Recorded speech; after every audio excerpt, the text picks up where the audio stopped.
और ये आप लोग देखेंगे हमारे देश की त्रासदी क्या है। आजादी दिलाई नेताजी ने, सुभाष चंद्र बोस ने। अंग्रेजों ने बोला नाक रगड़ेंगे, बम फट गया। जिस आईएनए की खबर उन्होंने छुपा के रखी थी 5 साल लड़ाई के, 6 साल लड़ाई के, वो एकदम से बाहर आई। उन्होंने बोला बहुत पब्लिक ट्रायल होगी ताकि हिंदुस्तान की फौज ठंडे पसीने माथे पे आ जाए कि हम फांसी पे टांगेंगे सालों, जैसे 1857 में टांगा था। लेकिन एक फर्क था, 25 लाख भारत की फौज की नफरी हो चुकी थी सेकेंड वर्ल्ड वॉर के एंड तक। 25 लाख, आज 13 लाख। अब समझ रहे हैं, 22.5 मिलियन, 25 लाख फौज थी जो हर मैदान जंग लड़ चुकी थी। अंग्रेजों के दांत तो खट्टे क्या, जर्मनों के दांत खट्टे किए थे, आपके जापानियों से लड़े थे, ठीक है, इटालियंस की ऐसी तैसी कर दी थी हमारी फौजों ने। और लड़ाई के आखिर तक अंग्रेज जर्नल अपने नीचे ब्रिटिश डिविजन्स नहीं, ब्रिटिश यूनिट्स नहीं, इंडियन यूनिट चाहते थे। बोलते साहब इनके खाने पे आधा खर्चा होता है, लड़ते दुगना है, लड़ते दुगना है। ये एक भारत एक महान विश्व शक्ति के रूप में उभर सकता था। प्लीज ध्यान से सुनिए जो मैं कह रहा हूं। भारत एक विश्व शक्ति के रूप में उभर सकता था क्योंकि 25 लाख की फौज विदाउट कंस्क्रिप्शन, बाकी सब जगह बाई फोर्स लोगों को भेजा जाता था फौज में, यहां वॉलंटियर होके 25 लाख। ठीक है साहब, अगर ये सेना रहती, चीन क्या कौन सी ताकत थी जो इस देश का मुकाबला कर सकती थी। जाने के पहले अंग्रेजों ने इस फौज को 3.5 लाख कर दिया, 25 लाख से 3.5 लाख किया और उसका फिर 2 में बांट दिया। पाकिस्तान की फौज, हिंदुस्तान की फौज यहां से निकली। अंग्रेजों ने, ध्यान से सुनिए, अंग्रेजों ने जब जापान को जीत लिया, जर्मनी को जीत लिया, बोला यहां के लोगों का जो लड़ने का मादा ही खत्म कर देंगे। ऐसी पैसिफिक कॉन्स्टिट्यूशन इंपोज करी, ये देश कभी उठ ना सके। अब तक जर्मनी जापान उठ नहीं पाए, आर्थिक रूप से कहीं भी पहुंच गए हो दुनिया में, militarily they count for जिल्ट, 0।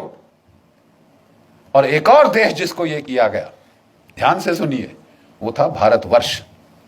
25 lakh की फौज काटी, 3.5 लाख पे लाए, 2 टुकड़े कर दिए और सोने पे सुहागा एक ऐसे बंदे को प्राइम मिनिस्टर चुना, सिलेक्ट किया गया, इलेक्ट नहीं हुआ।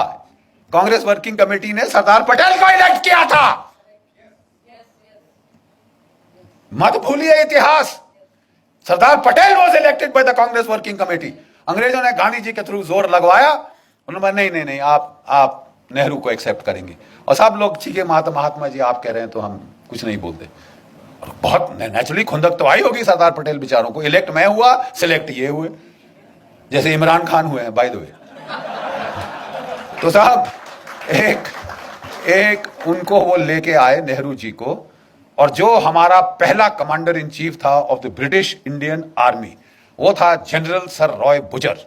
उसने कहा मेरा नया बॉस आया है, तो अच्छी नई वर्दी निकाल के, बूट चमका के, टोपी डाल के, बेचारा फाइल पकड़ के आया, केन नेल के आया, सैल्यूट किया अपने प्राइम मिनिस्टर को, नौकरी तो बनानी होती है साहब, तो सैल्यूट करके आया। साहब बोले हाँ जी क्या लेके आए जनरल साहब? तो बोले कि साहब ये expansion and modernisation plans of the Indian army.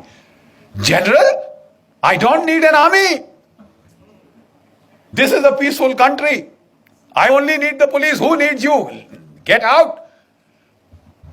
इस बेचारे जो general Roy sir Roy Bucher था, उसके चेहरे पे जो भाव आया उस वक्त, ये प्रधानमंत्री है। जब वो ऑफिस के बाहर आया तो किसी उसके जूनियर एडीसी ने पूछा सर क्या हो गया, you seem to have seen a ghost. तो वो कहता कि जी ऐसा ही कुछ है। कहता अच्छा मैं तो जा रहा हूं, अभी इनको संभालने दो अपना। अगर सरदार पटेल ना होते, आपकी फौज डिसबैंड कर दी गई होती। Do you know this? 2 चीजों ने आपको बचाया, एक पाकिस्तान ने, एक सरदार पटेल ने। पाकिस्तान ने हमला कर दिया, उन्होंने नहीं इंतजार किया, उन्होंने शांति के नारे नहीं लगाए। लेकिन जो कुछ भी आप कह दो, उनमें इतनी तो शर्म थी कि आजाद पाकिस्तान का जो पहला गवर्नर जनरल था वो एक मुसलमान था, जिना। और हमारा कौन था? Lord Louis Mountbatten. प्यार था साहब, इश्क इश्क इश्क था। लेडी माउंटबेटन को दूर थोड़ी ना जाने दिया जा सकता है। तो बस आप रहिए साहब। अरे यार हम मर गए, 26,000 हमारे शहीद हो गए, इनको निकालने के लिए और तुम यहां रोक के वो खानदान को यहां रोक के हमारे ऊपर राज कराने के लिए बिठा रहे हो। और जब पार्टीशन की रॉयट्स हुई तो इन्होंने उसको बोल दिया एक मीटिंग में, you please handle, are you sure you are the prime minister. वो भी सरकास्टिकली बोला Mountbatten, Jawaharlal you are the prime minister, you want me to take charge? नहीं नहीं जी, हमारी तो यार ये तो हाल है। ऐसी आप पे सरकार थोपी गई जो हिंदुस्तान का मिलिट्री पोटेंशियल न्यूटर कर दे। अब बिल्कुल यही हुआ। अगर पाकिस्तान ना होता, इन्होंने हमारी फौज की ऐसी तैसी कर देनी थी। ठीक है साहब, ये गांधीवाद जो था इसने हमारी फौज का सफाया कर देना था। और पाकिस्तान के टैंक वाकई 1965 में दिल्ली में आके नमाज पढ़ते। ये इस किस्म की ट्रेचरी हमारे साथ हुई। और एक भगवान का लाख शुक्र है पाकिस्तान का, जिसने हमको लड़ना सिखाया, मार लगाता रहा जब तक कि लड़ने को राजी नहीं हुए अपनी जान बचाने के लिए ही।